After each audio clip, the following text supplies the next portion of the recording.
Hello friends, నేను రాజు. తమ పిల్లలు అభివృద్ధిలోకి వచ్చినప్పుడు అంటే పేరు ప్రఖ్యాతలు సంపాదిస్తున్నప్పుడు వచ్చేటువంటి ఆ తృప్తి, ఆ సంతృప్తి ఏదైతే ఉంటుందో అంతకు మించింది తల్లిదండ్రులు కోరుకోరు. అది ఎవరైనా, సెలబ్రిటీలైనా, లెజెండ్స్, సినిమా లెజెండ్స్ అయినా, స్పోర్ట్స్ లెజెండ్స్ అయినా, మధ్య తరగతి కుటుంబాలకు సంబంధించినటువంటి మనలాంటి తల్లిదండ్రులకైనా ఒకటే ఫీలింగ్ ఉంటుంది. తమ పిల్లలు సక్సెస్ అయినప్పుడు వచ్చేటువంటి ఆ పుత్రుత్సాహం ఏదైతే ఉంటుందో అది నిజంగా వర్ణనాతీతం.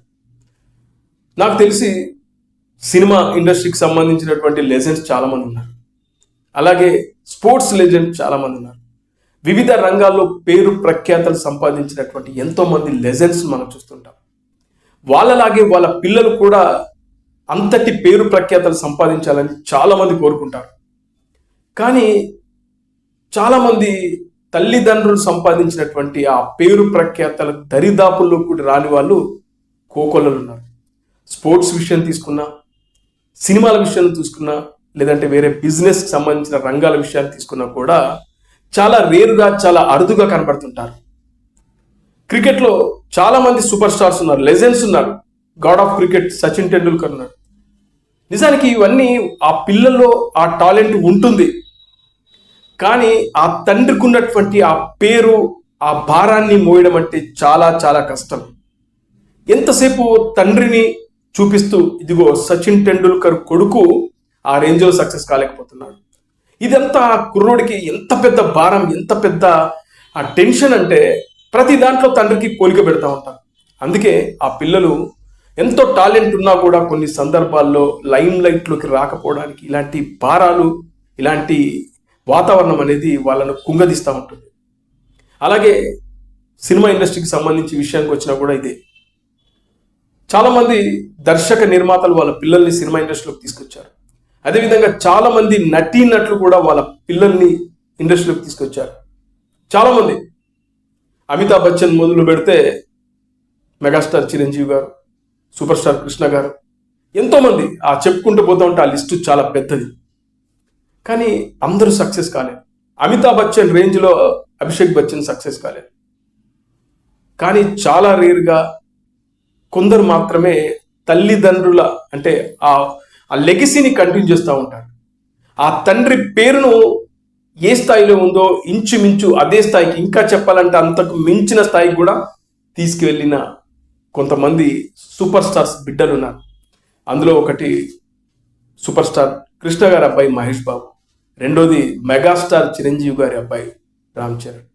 ఎంతోమంది దర్శక దిగ్గజాల పిల్లల్ని కూడా ఇండస్ట్రీకి తీసుకొచ్చారు, కానీ వాళ్ళు సక్సెస్ కాలేకపోయారు.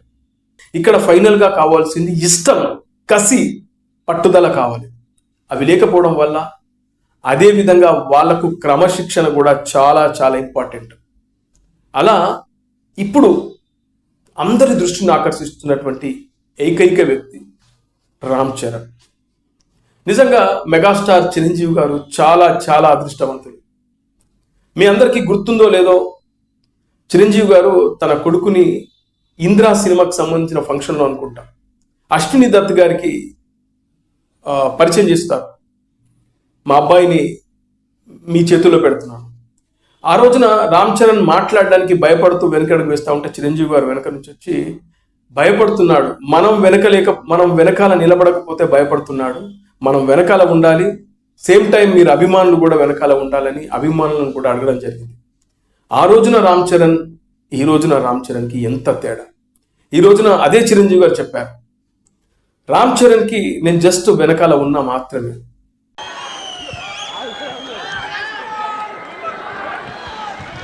చూసారా, మనం వెనకాల లేకపోతే భయపడుతున్నాడు.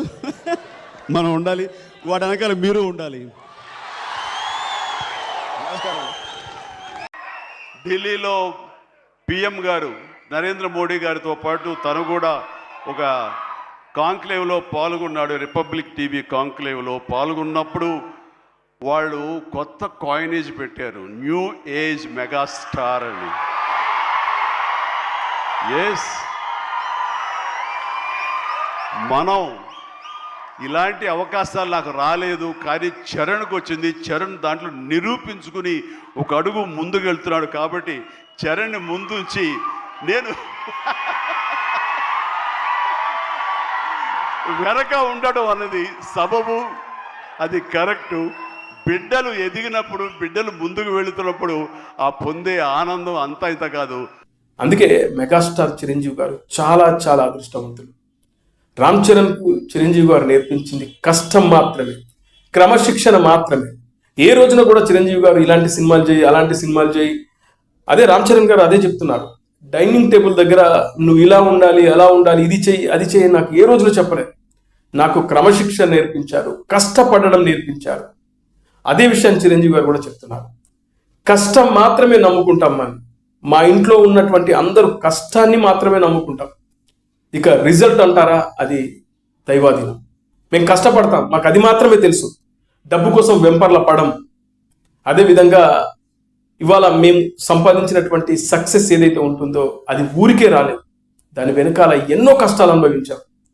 పెద్ద విషయంలో కూడా రామ్ చరణ్ గారు కష్టం గురించి చిరంజీవి గారు చాలా గొప్పగా చెప్పారు. అదంతా మనకు ఆ థియేటర్లో ఆ స్క్రీన్ పై కనబడింది. ఇక రామ్ చరణ్ గారి విషయానికి వస్తే, చిరుత సినిమాలో రామ్ చరణ్ గారిని పరిచయం చేస్తున్నప్పుడు పాస్ అయిపోయాడు రామ్ చరణ్. లుక్ వైజ్గా బాగున్నాడు, యాక్టింగ్ చేయగలుగుతున్నాడు, డ్యాన్స్ చిరంజీవి గారు అంత స్థాయిలో కాదు కానీ బెటర్ డాన్సర్, ఫైట్స్ ఎరగదీస్తున్నాడు. ఒక టాలీవుడ్ హీరోకి ఉండాల్సిన లక్షణాలు అన్నీ కూడా చరణ్లో ఉన్నాయి. ఎస్, పాస్ అయిపోయాడు అనుకున్నాం.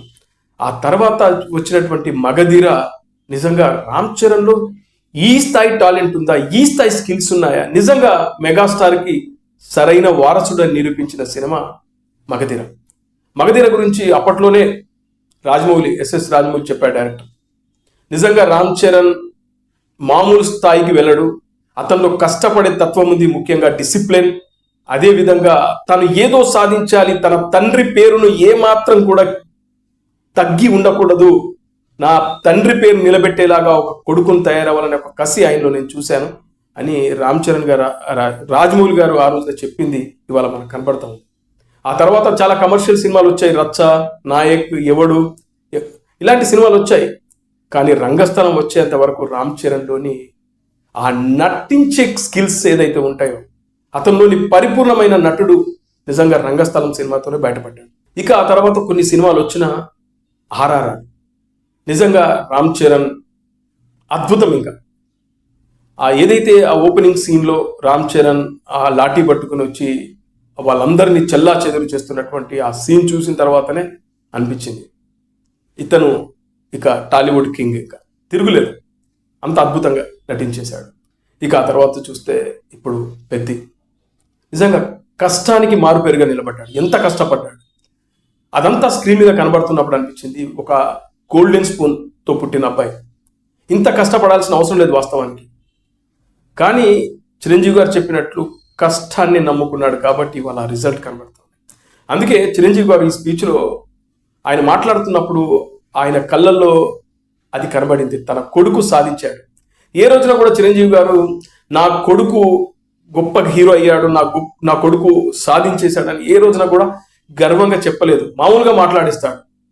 రంగస్థలం టైంలో చిరంజీవి గారు కాస్త భావోద్వేగానికి గురయ్యారు. కానీ చూస్తే ఈ సినిమా నిన్న మెగా బ్లాక్ బాస్టర్, పెద్ద బ్లాక్ బాస్టర్కి సంబంధించినటువంటి ఈవెంట్లో చిరంజీవి గారు చేసిన కామెంట్ ఏదైతే ఉంటుందో, నిజంగా చాలా గర్వపడుతున్నాను నేను అని చెప్పేసి మాట్లాడిన మాటలు ఇప్పుడు మెగా ఫ్యాన్స్ అందరినీ నిజంగా భావోద్వేగానికి గురి చేస్తాను. ఇంతకు మించి ఒక తండ్రికి ఏం కావాలి? మొన్ననే రిపబ్లిక్ టీవీ ఒక కాన్క్లేవ్లో అక్కడ రామ్ చరణ్ గారిని న్యూ ఏజ్ మెగాస్టార్తో పోల్చారు. ఆ విషయం కూడా చిరంజీవి గారు ప్రస్తావించారు. నిజంగా చిరంజీవి గారికి సరైన వారసుడు, చిరంజీవి గారి లెగసీని కంటిన్యూ చేయగల సత్తా దమ్ ఉన్నటువంటి నటుడు రామ్ చరణ్ మాత్రమే, దీనిలో డౌట్ అక్కర్లేదు. ఎందుకంటే చిరంజీవి గారు లాగానే కష్టాన్ని నమ్ముకొని ముందుకెళ్తున్నాడు కాబట్టి నిజంగా ఇంతకు మించి చిరంజీవి గారికి పుత్రోత్సాహం ఇంకేముంటుంది చెప్పండి. నిజంగా చిరంజీవి గారు అదృష్టవంతులు. ఎంతోమంది ఇందాక చెప్పినట్లు ఎంతోమంది సూపర్ స్టార్స్ల పిల్లలు, ఎంతోమంది సినిమా క్రికెట్ లెజెండ్స్ వాళ్ళు వచ్చారు. కానీ ఆ స్థాయిలో వాళ్ళ పిల్లలు ఆ తండ్రుల పేరు నిలబెట్టలేకపోయారు. కానీ one and only megastar Chiranjeevi గారికి మాత్రం నిజంగా ఆయన స్థాయిలో ఆ పేరు నిలబెట్టే కొడుకు దొరికినందుకు నిజంగా చిరంజీవి గారు చాలా చాలా అదృష్టవంతులు.